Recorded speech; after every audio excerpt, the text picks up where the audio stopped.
What are the 5 reasons that you won't give up when life catch you on the blind side? When the messenger of misery visits you, what are you going to do? What will keep you in the game when life knocks you to the canvas? Life's going to punch you right in the face. Life's going to fire you over and over again. You're going to be told you're not good enough. Your faith is going to be tested. Your family's going to look you in the eye and say, how do we get health insurance the next month? I don't know, but I know we're going to make it. You know who's going to bail you out? You know who's going to come and rescue you? You know who's going to come and save the day? No one. No one's going to come and do it for you. You're going to have to do it all yourself. See, the Buster Douglas that fought in the last fight was not the Buster Douglas that fought Mike Tyson.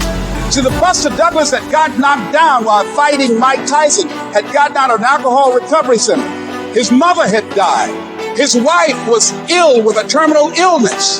He was considered a nothing, a bum. So when he got knocked down, Buster Douglas had a reason to get back up because he said, I'm dedicating this fight to the memory of my mama. Life is hard, man. That's what it's about.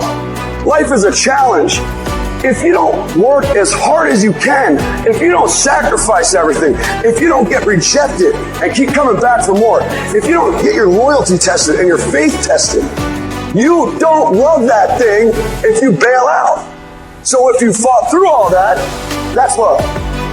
So you got to have some reasons that when life knocks you down, and it's going to.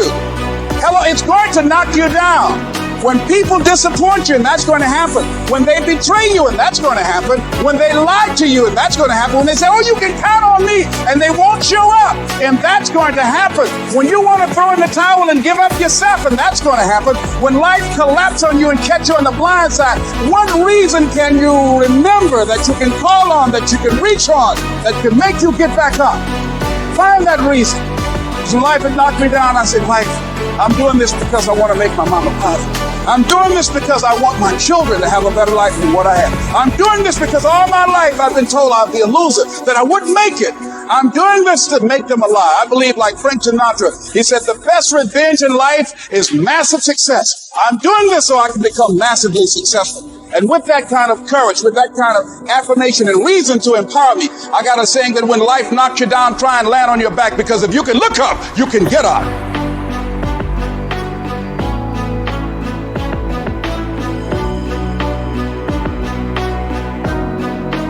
You don't have to be grim, but you do have to be serious. Hey, everybody hopes things will get better, but remember, the future does not get better by hope. It gets better by plan. And hope unaided by clear plans can finally become an illness. There's a Bible phrase that says, hope long delayed makes the heart sick. It's a sickness. I used to have the illness known as passive hope. It's bad. And there's one that is even worse, and that is called happy hope. That is really bad. The man is 50, and he's broke, and he's still smiling. That's bad. So get serious. Make plans. Put them on paper. My suggestion from experience. There's a phrase from the Bible that goes, without dreams and vision, we perish. How true. Humans have this unique ability to aspire, to dream, to go for something, to become something.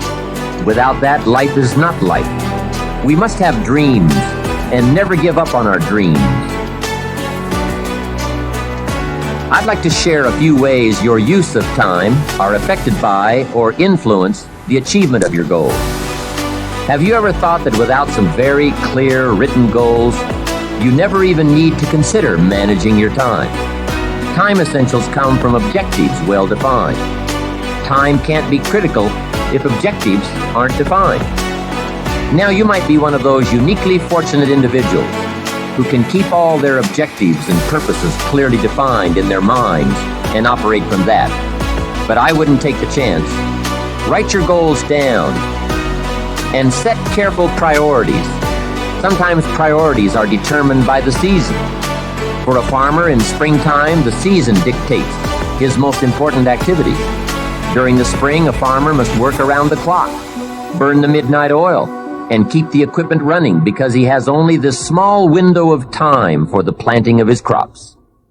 One of the difficulties of living in an industrialized society is the losing of the sense of seasons.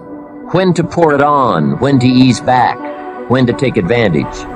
It's easy to keep going from 9 to 5, year in and year out, and lose a natural sense of priorities and appropriate time.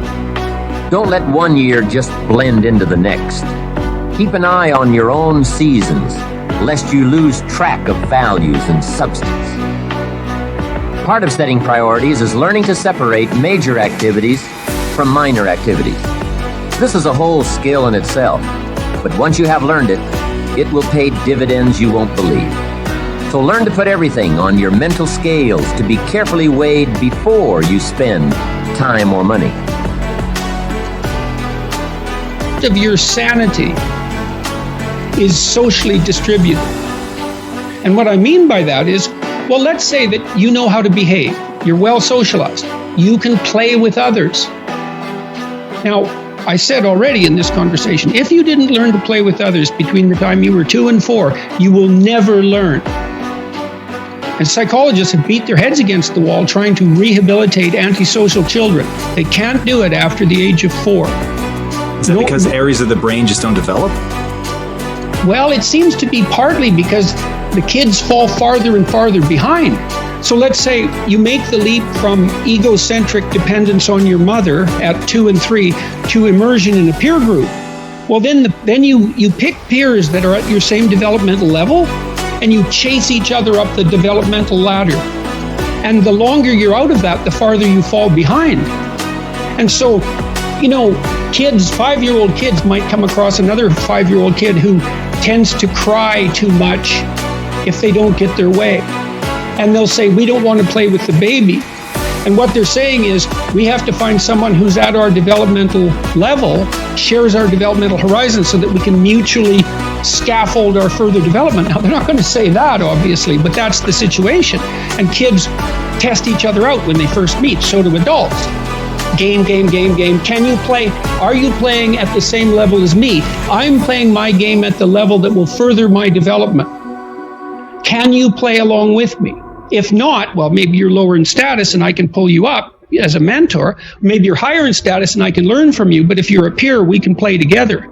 Anyways, if you're acceptable to your peers and you behave well, they'll accept you. And then they tell you all the time if you're acting appropriately. If your jokes are funny, if you're dominating the conversation, if you're bringing something of value to the table. And all you have to do is pay attention to the social cues, and you'll keep yourself regulated. At the end of the day, you're going to get what you focus on. They're both true. This is both the most amazing time that's ever happened, ever in recorded history. And yet real things that are terrifying are also happening. But where you put your energy, where you put your attention, where you put your focus is going to determine what you see. And that is the most fascinating and the most important thing you have to understand about the way that your mind works. You get what you focus on. If you focus on the things that are bad, they will become real. They will become exaggerated. They will begin to monopolize your thoughts. You'll see them everywhere. It's called the reticular activating system. Your mind is literally designed to pay attention to the things that you notice. Once you notice a certain car, you see it everywhere. Once you notice a certain dog, you see it everywhere. Once you hear a certain name for the first time, suddenly you realize that name has been all around you this entire time. But now that you're focusing on it, now that you're looking for it, it is everywhere. So whatever you look for, it's going to be everywhere. If you look for the negative, it'll be there. If you look for the positive, it will overwhelm you. When you manage something, you do so to keep it going. Well, you don't need to keep time going. You don't even need to watch it. You can be completely unaware of it. You can go to sleep. Doesn't matter. Time just continually moves. Doesn't need you. It doesn't need me. It just keeps moving. We don't need to do time management because there's nothing to manage. It's automatic. It continually moves. What we need to do is priority management. With the time that is continually slipping away from us, we need to manage our priorities to maximize the time we have. So don't manage your time, maximize your time. How? By doing the things that are the most important to do at that moment. Make every day your masterpiece.